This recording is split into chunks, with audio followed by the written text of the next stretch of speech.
읽어드린 말씀 통해서 치유에 대해서 말씀을 좀 드리려고 합니다. 치유.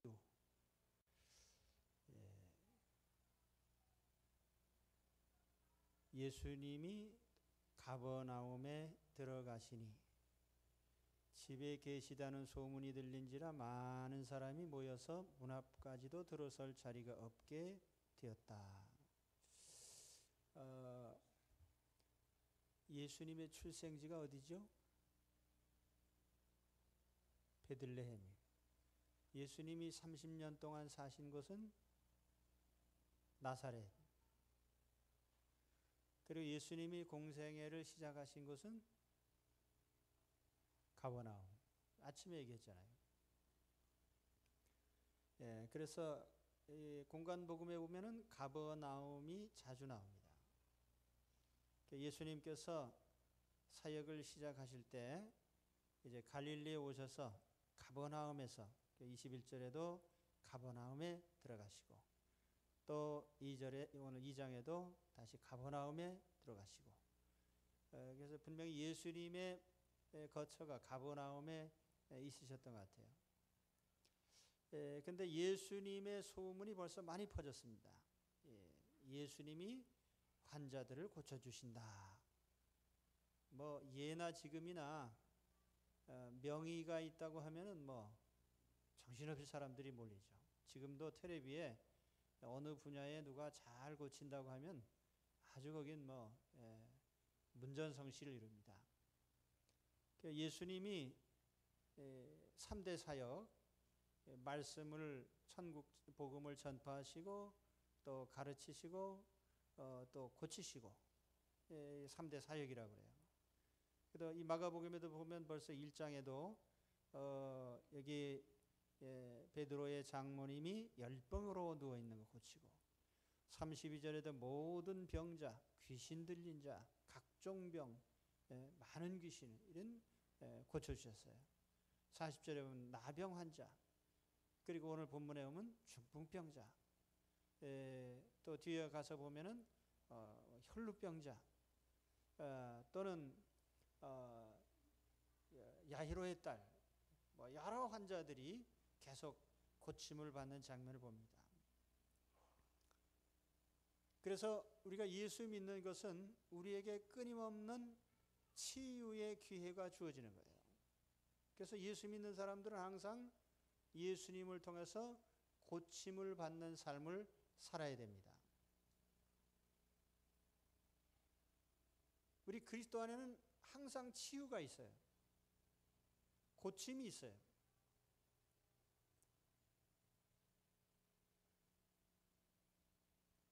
그래서 우리에게 어떤 병이 있으면 당연히 우리가 예수님께 고침을 받아야 됩니다.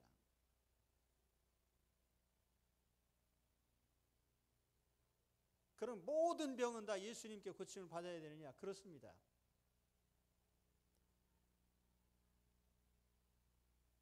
그러나 우리가 세상에 있는 병이라고 하면은 뭐 육신의 병을 우리가 생각합니다만 사실은 병은 두 가지가 있어요. 하나는 영적인 병이 있고 하나는 육신의 병이 있습니다.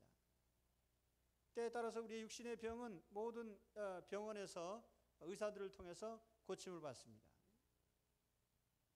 그러나 우리 그리스도 안에서 본질적으로 우리가 치유받아야 될 부분들은 우리 영적인 병이에요.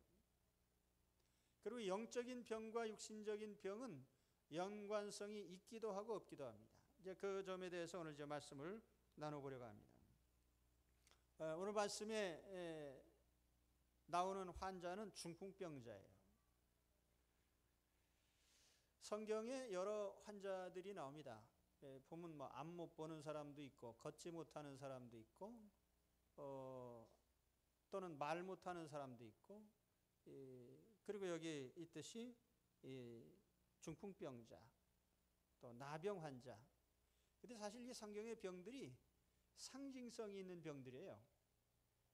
예를 들면 나병 환자 그러면 죄로 말미암아 썩어져가는 그 심령을 상징하는 그런 병입니다. 나병은 통증이 없다고 그래요. 그러니까 우리가 죄를 지었다고 해서 아프거나 그렇지는 않습니다. 죄는 아픔이 없이 썩어져가는 영적인 병이기 때문에. 또 그런가 하면 우리가 듣지 못하는 것, 여러 가지 사운드가 많은데 하필이면 하나님의 음성이 들리질 않아요. 또 우리가 눈이 있어서 보기는 보는데 영적 세계를 볼 수가 없어요. 하나님을 볼 수 없고 예수님을 볼 수가 없고 영적인 움직임을 볼 수 없는, 그게 이제 안 못 보는 병이에요. 걷지 못하는 병. 또 오늘 여기에 이 중풍병이라고 이렇게 되어 있는데, 그 중풍병이라는 것을 헬라어로 표현할 때는 파라루티콘 이렇게 표현을 합니다. 파라라는 전치사에 류오라는 동사가 붙은 말입니다. 이 류오라는 말은 뭐냐면 풀어준다는 뜻이에요. 자유롭게 풀어놓는다, 그런 뜻이에요. 노예를 풀어준다. 그래서 이 자유롭게 풀어준다는 뜻인데, 파랄리오라는 말을 이 병명으로 붙인 것은 몸의 기능이 풀어지는 거예요. 그러니까 이 몸을 움직이지를 못하잖아요. 이 몸이라는 것도 어떤 질서가 있고 규칙에 의해서 움직여져야 되는데 그 몸의 질서가 파괴된 거예요. 그래서 이게 팔을 움직여야 되는데 못 움직여요. 그러니까 뇌에서 전달이 가면 당연히 이게 반응이 와야 되는데 반응이 안 간단 말이에요. 그러니까 이 마비된 병입니다. 기능이 풀어진 병이에요. 이것도 굉장히 상징성이 있습니다. 가끔 가다 보면 교회에 좀 이상한 사람들이 와요. 그래서 도움을 요청을 합니다. 그 중에는 장애인들도 있고, 그런데 가끔 멀쩡한 사람도 옵니다. 그 제가 금년 초인가 수요일날 예배 1시간쯤 전에, 1시간이 한 2시간쯤 전에 전화가 왔어요. 무게냐, 근데 무슨 학교 몇 회 동창 누구다 그랬는데, 그러냐고 또 반가워서 얘기를 했는데, 이름을 대는데 이름이 얼핏 내가 생각이 안 나서 내가 기억이 없으니까 잘 모르겠지. 그래 이따가 그러면 교회로 찾아올 테니까 보자. 그래서 찾아왔어요. 그래서 예배 전에 또 1시간 전에 와서 이제 얘기를 나눠보니까 뭐 무슨 일을 하다가 뭐 때문에 돈을 다 들어먹고 뭐 부인은 뭐를 하고 하면서 쭉 얘기를 하는데 그럴듯해. 그래서 그러냐. 내가 도와주는 것이 뭐 당장 도와줄 건 없고 그래도 차비라도 줘야 될 거 아니에요. 그래서 내가 지갑에서 이제 꺼내줬는데 액수가 얼마인지를 집사람이 밝히라고 그렇게 하는데 내가 밝히질 못하고 있어요. 왜냐하면 많이 줬기 때문에. 나중에 보니까 아무리 앨범에 찾아도 그 이름이었고, 그래서 한참 후에 우리 동창 목사님을 만나가지고 그 인천에 있는데 그 뭐 이가 뭐 어떻게 생기고 막 그러는데 그 친구 우리 나한테도 왔다 가는데 그 넌 어떻게 했냐 그랬더니 자기도 줬대, 봉투를. 근데 그건 내가 잘못한 게 아니고 그 사람이 풀어진 사람이죠. 겉으로는 멀쩡한데 이 정상적인 기능이 아니에요. 거짓말해서 이렇게 남 교통비 뜯어먹고 그런 사람이 얼마나 많아요. 이 기능이 풀어진 사람. 이거 치유를 받아야 될 사람이에요. 고침을 받아야 됩니다. 그냥 놔두면 정상적인 인생이 될 수가 없어요.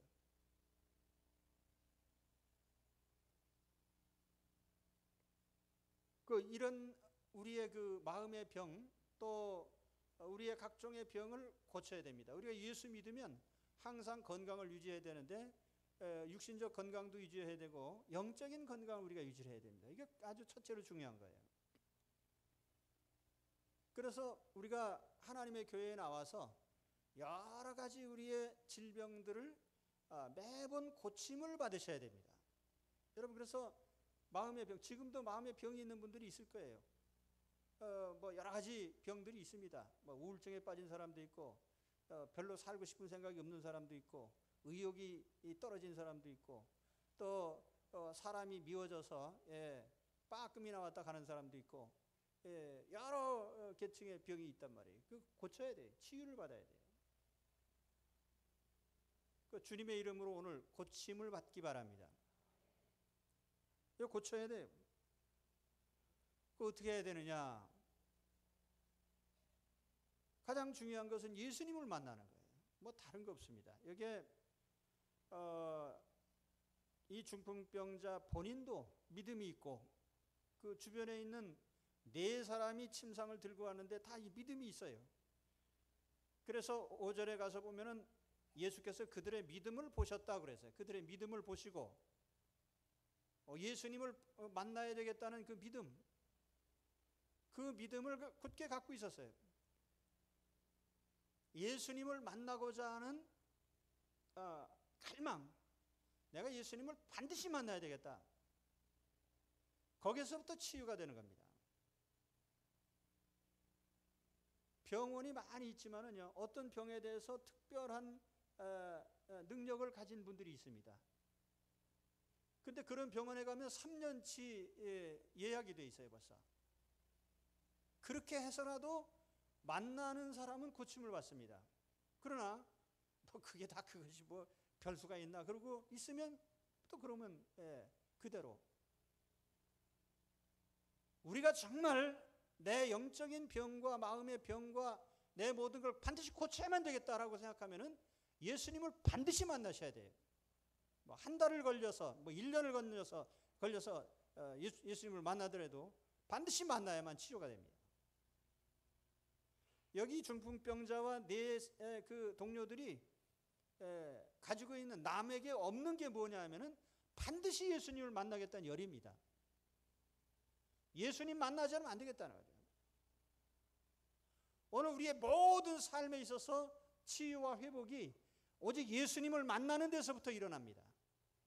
우리가 뭐 다른데 어디 가도 소용없어요.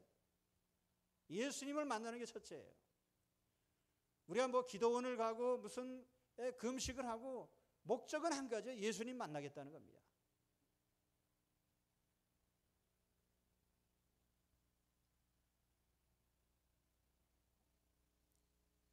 그래서 우리가 매일같이 우리가 가지고 있는 의욕 중에 가장 큰 의욕은 뭐냐면 예수님을 만나겠다는 의욕이 있어야 된단 말이에요. 여러분 의욕이 떨어졌어요? 살기 싫어요? 혹은 뭐 기쁨이 사라졌습니까? 아니면 사람이 밉습니까? 치유받아야 되는데 예수님을 만나야만 치료가 되는 거예요.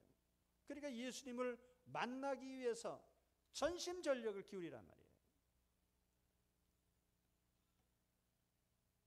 자, 오늘 예수님 만난 열심을 단적으로 보여주는 게 뭐예요? 지붕을 뜯고 그 많은 사람들에게, 그래서 우리가 때때로는 그래요. 예수님을 만날 때에는 약간은 다른 사람들에게 체면 손상이 돼도 괜찮습니다. 예. 남의 집 지붕 뜯어내는 게 이게 보통 실례입니까? 그리고 사람들이 잔뜩 모인 집에 지붕을 뜯어내면 거기 먼지가 떨어지고 다른 사람에게 피해가 가는 거 생각이 안 돼요? 그래도 예수님 만나는 것에 비하면 그거는 감당할 만한 겁니다. 창피한 거, 미안한 거, 예수님 만난다면 넉넉히 그렇게 할 수 있다라는 생각을 해야 만나는 거예요. 그래 여러분 가운데도 보면은 아주 점잖고 체면 잘 지키고 아주 신사적이고 뭐 그렇게 해도 예수님을 만나겠지만은, 그러나 예수님을 만나기 위해서는 보다 더 철저하게 더 적극적인 그런 자세를 가져야 됩니다. 보통 사람들 같으면 이제 환자 데리고 왔다가 아이고 여기 줄 서 있는 거 봐, 저거 내 차례는 올라면은 이제 내일이나 돼야 되겠네. 그래서 아마 돌아갔을지도 몰라. 그러나 아니다. 우리가 주님을 반드시 오늘 만나야 되겠다. 자, 따라합시다. 내가 오늘 반드시 주님을 만나리라. 그 결심이 우리에게 매일같이 있어야 돼요. 삭개오가 여리고성의 세관장인데 얼마나 체면이 중요한 사람이에요. 그러나 예수님을 만난다면 나무 위에도 기어 올라가는 거지. 그래서 예수님을 만나는 거예요. 니고데모는 공회원이에요. 공회원이 얼마나 권위가 있고 위엄이 있는 사람인데 참 일개랍비인 예수님에게 내가 반드시 내 인생 상담을 해야지, 내가 어떻게 하면 구원을 받을 수 있는가, 아주 중대한 문제예요. 그는 밤에 다른 사람의 눈을 피해서라도 예수님은 반드시 만나야 되기 때문에 주님을 찾아봤어요. 그래서 그는 복음을 들을 수가 있었어요. 내가 거듭나야 하나님 나라에 들어갈 수 있다.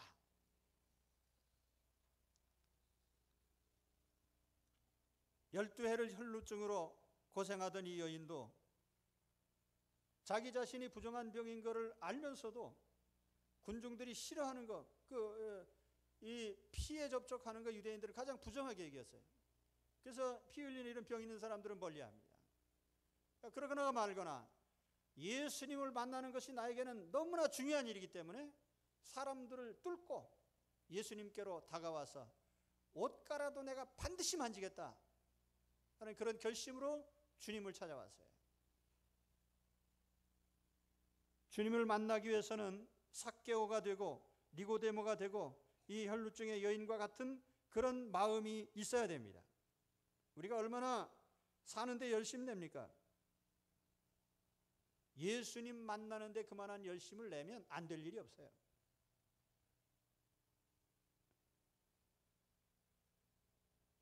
사도 바울은 우리에게 열심 낼 때 기왕이면 좋은 일에 열심 내라고 그랬죠. 좋은 일 중에 제일 좋은 일이면 예수님 만나기 위한 열심이에요. 그렇기 때문에 주님을 만나는 일에 열심 내시기 바랍니다. 우리가 왜 예배를 열심히 드려요? 주님을 만나기 위해서 열심히 예배 드리는 거예요. 주님을 만나면 치유가 되니까 예배 시간마다 주님을 만나서 고침받고 치유받는 일이 우리의 생애에 끝까지 반복되기 바랍니다. 그래서 우리의 모든 병이 항상 치유가 돼서 건강한 상태를 유지해야 돼요. 믿음의 용사들을 보면 다 열심히 있어요.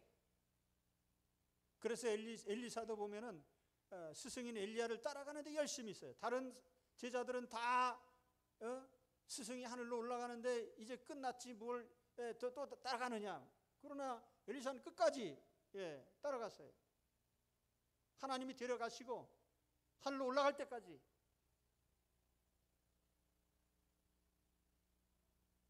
모세나 여호수아나 갈렙이나 기드온이나 다윗이나 엘리야나 베드로나 요한이나 디모데나 다 열심히 있죠.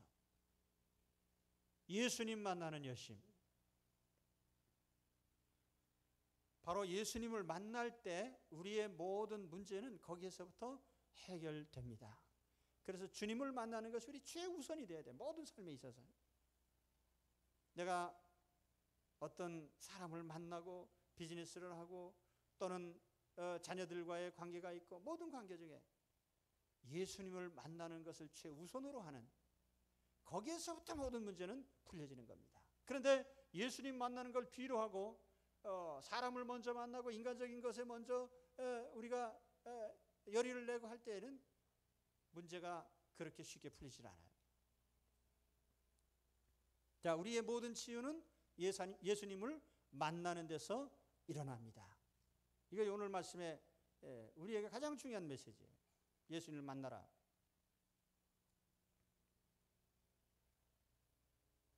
최근에 어떤 분이 저에게 그 신앙적인 문제로 이제 질문을 가끔 하시는데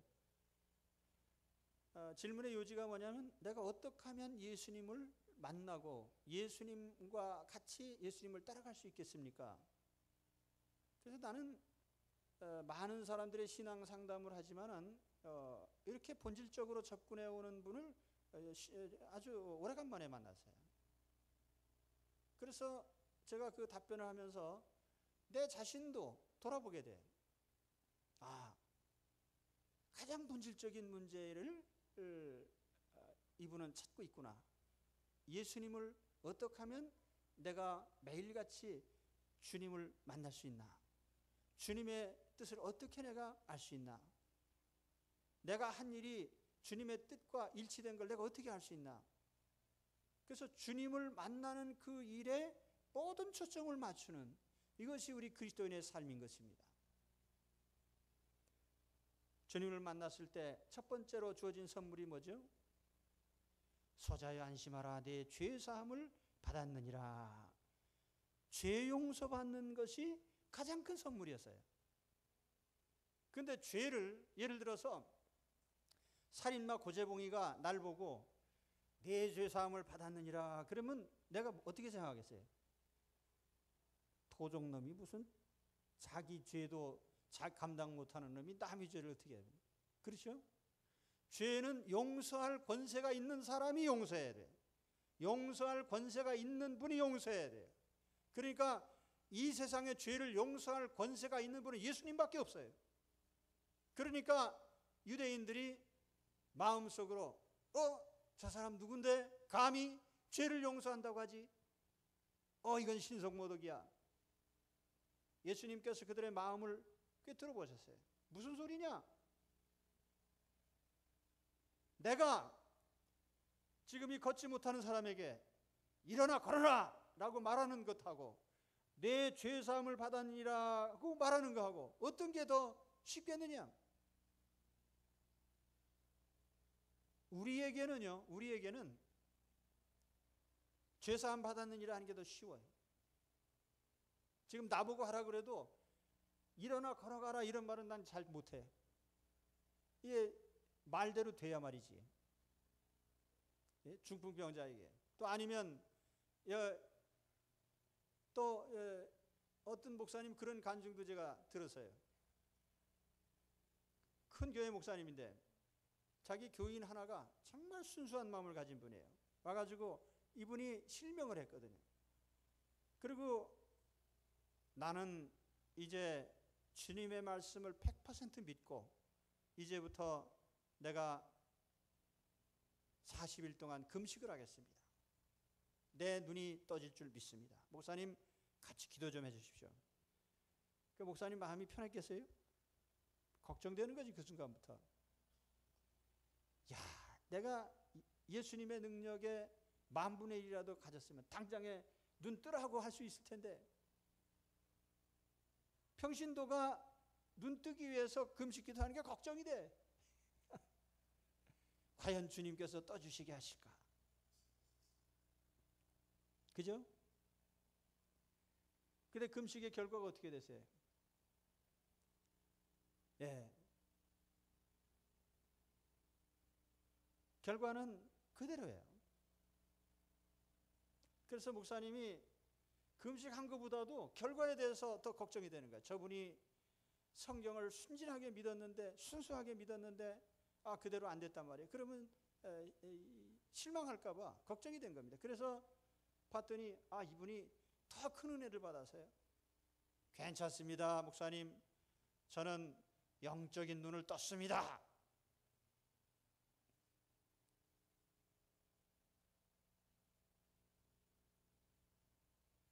그 예수님께서 저는 이 자리에서 여러분에게 말씀드린다면 내 죄사함을 받았느니라 이렇게 얘기하는 게 더 쉬워요. 왜냐하면 죄사함을 받았는지 안 받았는지 아무도 모르잖아요. 근데 예수님께는 사실은 중풍병자를 일으키는 것보다 죄 용서하시는 게 더 힘든 일이에요. 왜냐하면 자기가 십자가에서 고난받고 죽으셔야 되기 때문에. 그 예수님께서 그러나 죄사함을 먼저 허락하셨습니다. 예수님을 믿고 영접하는 사람에게 주어지는 첫 번째 선물은 죄를 용서받는 거예요. 모든 영적 병의 근원은 죄에 있습니다. 죄를 용서받음으로써 마음의 모든 영적인 병은 근원적으로 해결이 되는 거예요. 그 연관된 모든 병은 그 죄 용서받을 때 다 해결되게 되어 있습니다.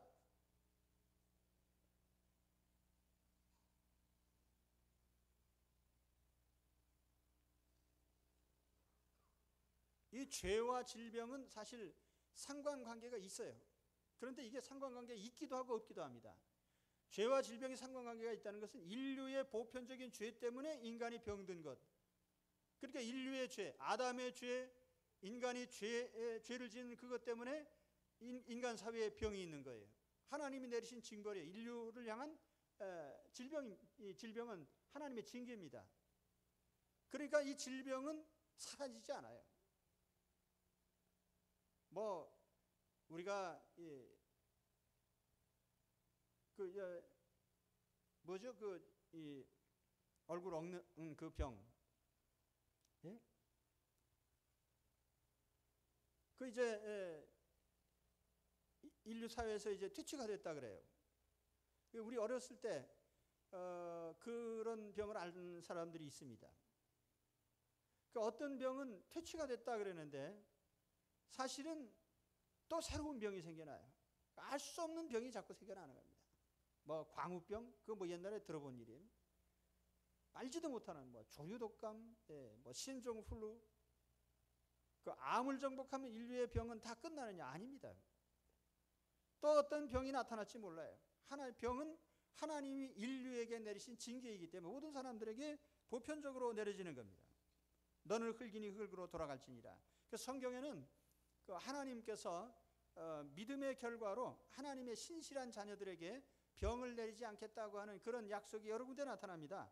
너희가 너희 하나님 나 여호와의 말을 청종하고 나의 보기에 의를 행하며 내 계명에 귀를 기울이며 내 모든 규례를 지키면 내가 애굽 사람에게 내린 모든 질병이 하나도 너희에게 내리지 아니하리라. 나는 너희를 치료하는 여호와라. 여호와 라파, 치료의 하나님. 믿으십니까? 그러나 개개인의 질병과 죄와의 상관관계는 또 어떠냐? 이건 관계가 있을 수도 있고 없을 수도 있어요. 욥이 병들은 것이 죄 때문입니까? 그건 아니죠. 욥을 더 신령하게 만드시기 위해서 하나님이 체험을 주시기 위해서 그를 연단하신 거예요. 그러니까 병들었다고 해서 100% 다 저 사람 죄 때문에 병들었다고 우리가 단죄를 할 수는 없습니다. 그건 사람마다 다 달라요. 그 예수님이 그 안 못 보는 사람에게 뭐라고 했습니까? 사람들이 와서 저 사람의 병이 앞을 못 보는 것이 자기 죄 때문입니까? 아버지 죄 때문입니까? 물어봤을 때 예수님께서 그건 누구 죄 때문도 아니고 하나님의 영광을 나타내기 위한 것이다. 그래서 그 병과 죄가 개개인에게 서로 연관성이 있는 건 아니라는 걸 말씀하셨어요.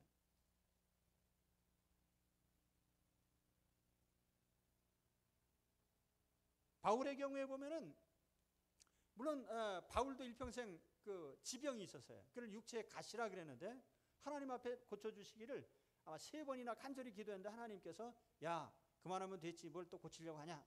하나님께서 안 고쳐주셔서 할렐루야 감사합니다. 안 고치고 그냥 살았어요. 저도 오래전부터 혈압약을 먹습니다. 근데 혈압약 먹고 나니까 멀쩡해요. 그 얼마나 감사해요. 먹어도 멀쩡하지 않으면 큰일인데 하나님께서 약을 주셔서 멀쩡하게 사니까 감사한 일이죠. 바울은 은사가 너무 많다 보니까 너무 교만해질까 봐 하나님께서 일부러 가시를 하나 몸에 둬가지고 그 병이 항상 바울을 겸손하게 만들었어요. 그래서 주님만 의지하게 만들었다. 바울은 그렇게 고백을 합니다.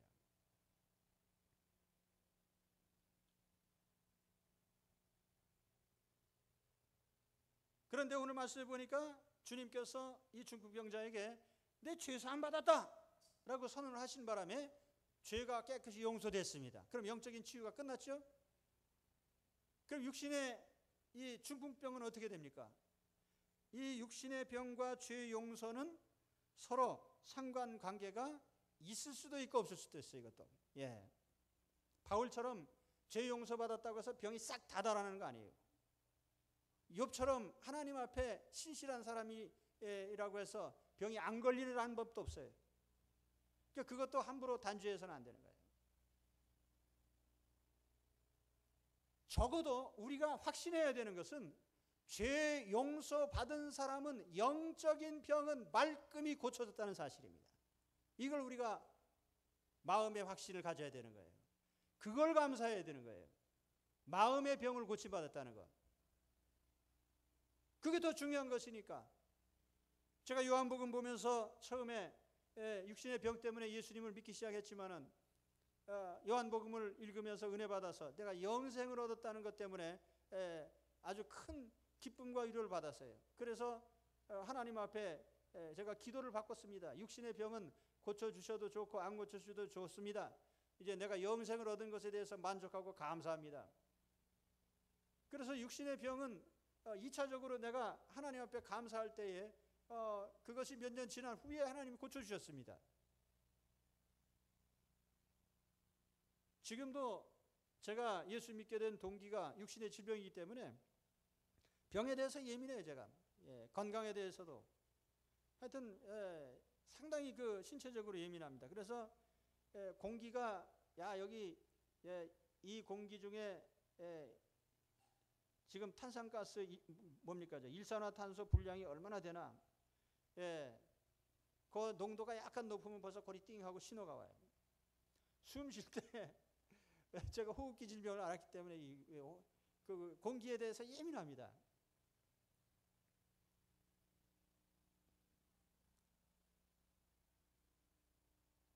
근데 이것이 유익이에요, 제게는. 왜냐하면 내가 신체적으로 연약하기 때문에 항상 주님만을 의지하거든요.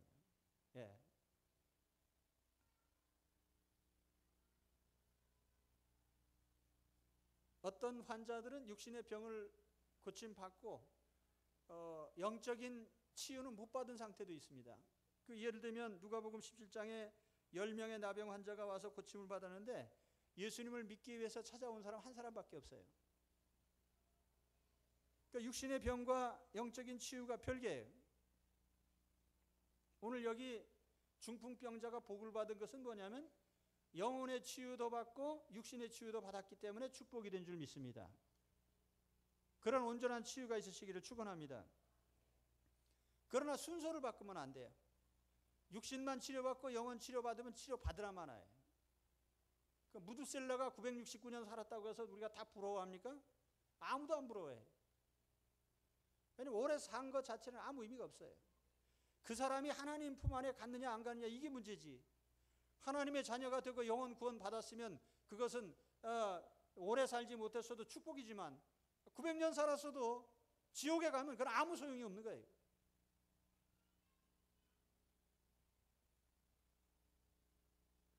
제가 신학교 다닐 때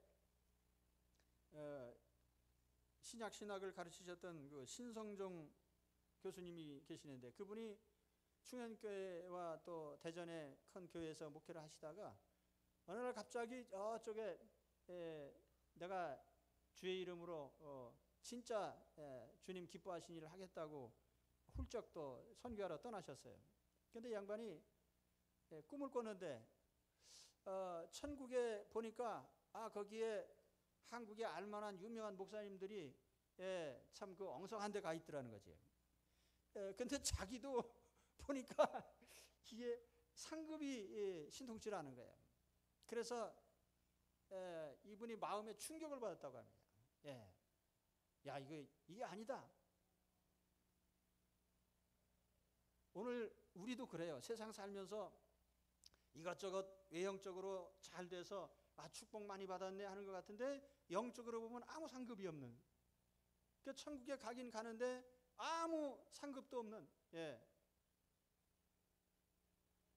그래서 제가 그 얘기 듣고 하나님 나도 좀 꿈 좀 보여주십시오. 지금 기도를 하고 있습니다. 오늘 여러분도 한번 기도해 보세요.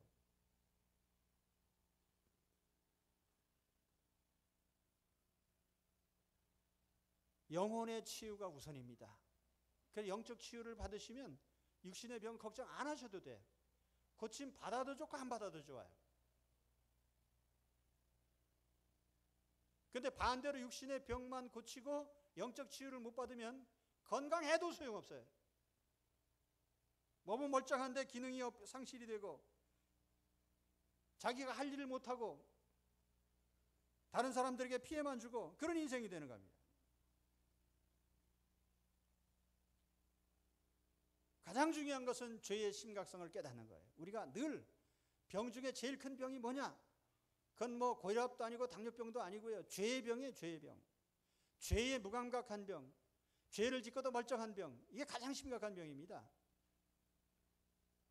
죄를 치유받아야 돼요. 자, 우리가 정신적인 질환들이 있잖아요. 우울증도 있고 뭐 여러 가지 마음에 불안한 그런 병도 있고 여러 가지 병이 있는데, 이걸 우리가 어떤 면에서 보면은 하나의 증상이고 또 하나의 상처가 될 수도 있습니다. 어떤 사람은 인간관계 때문에 손상을 입어서 상처를 받아요. 그러면 그 인간관계 때문에 상처 입은 거 치료를 해야 될 거 아니에요. 그 치료해 준다고 요즘에 보면은 무슨 치유? 뭐 해가지고 치유를 하는데, 성경적인 치유가 아니라 심리학적인 치유를 받으러 다니는 사람도 있어요. 심리 치료. 그래서 뭐 네가 옛날에 뭐 어렸을 적에 받은 상처가 뭐냐 뭐 이러면서 끄집어내라 그리고, 근데 내가 볼 땐 그 끄집어낼 필요 없어요. 상처하고 원인하고 뭐를 치료를 해야 되냐면 상처를 치료하는 게 아니라 원인을 치료하면 돼. 그렇죠? 그 원인이 뭐냐 하면은 죄라고 하는 게 죄. 그리스도인들은 심령의 죄를 치료함으로써, 죄를 끄집어내서 죄를 치료함으로써 영적 치유가 이루어지는 것이지, 상처를 건드려 가지고 그거를 심리적으로 되뇌이고 어떻게 하고 해서 하는 거 아니에요.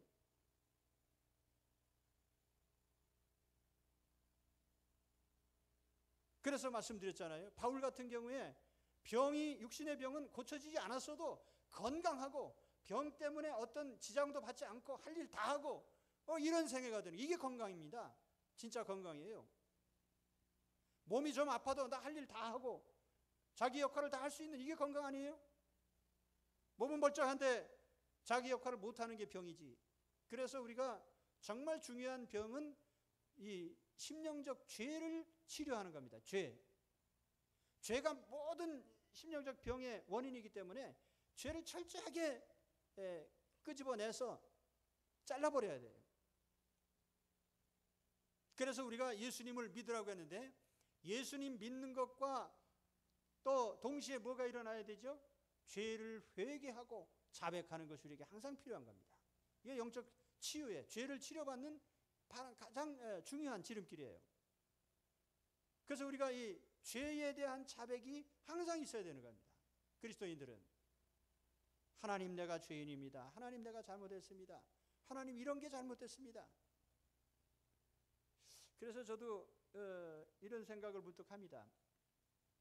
우리가 기도 노트 있잖아요. 기도 노트. 근데 회개 노트를 한번 쓰는 것도 괜찮을 것 같아요. 회개 노트. 내 죄를 회개하란 말이에요. 하나님, 내가 불쑥 하나님이 기뻐하시지 않은 말을 했습니다. 그래서 다른 사람에게 상처를 줬습니다. 회개합니다. 용서해 주십시오. 내가 형제의 마음을 아프게 했습니다. 용서해 주십시오. 내가 주님의 말씀을 정면으로 거역했습니다. 용서해 주십시오. 내가 마음의 음란을 품었습니다. 용서해 주십시오. 내 죄에 대한